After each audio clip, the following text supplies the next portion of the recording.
Què, nanos, què farem? Què farem amb les 198.000 persones que vivim soles a Catalunya? Seguirem fent com fins ara, com si no existíssim? O recrearem una inquisició perquè ens persegueixi, perquè no estem procreant i formant famílies nuclears dins d'un mateix sostre? O ens deixarem morir de pena i soledat com fins ara? Perquè us faig saber que ara la manera d'estimar no és la d'abans. No tothom que s'estima viu al mateix sostre. Hi ha gent que s'estima que viuen en llocs diferents, sí? I llavors, sigui pare i fill o parella, aquesta gent fa la vida que no es veuen. I jo, mira, en aquest sostre només hi visc jo. Què vol dir això? Que no tinc dret a socialitzar-me amb ningú, sense mascareta?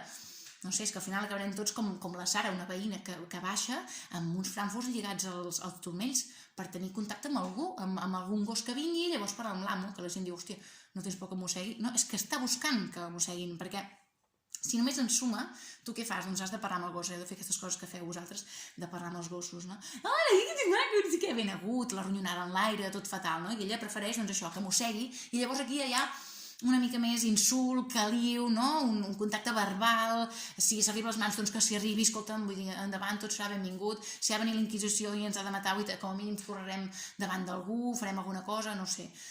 També hi ha en Ricard que parla amb simpatitzants de Vox només per discutir, no? O la Júlia, que és mare separada i ha de portar la seva filla cada cap de setmana amb el seu pare.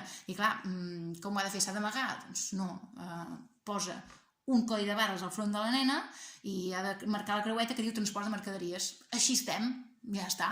Vull dir, però jo crec que és que la gent que vivim sol ja en tenim prou amb haver de posar el nòrdic a dins dels llençols, coi, que ja tenim prou feina, que per cert aquesta noia que us deia, la Júlia, fa 3 dies, va dir que havia estat en contacte amb un positiu perquè tenia vergonya, perquè l'únic que ha estat en contacte ha sigut amb uns llençols que va posar un nòrdic i fot 3 dies que no surt d'allà, no pot sortir. No sé, és que nois, fins i tot a Madrid i a Galícia s'han adonat que hi ha gent que viu sola i tenen excepcions. No sé què penseu fer, els catalans també vivim sols. Espavileu, home!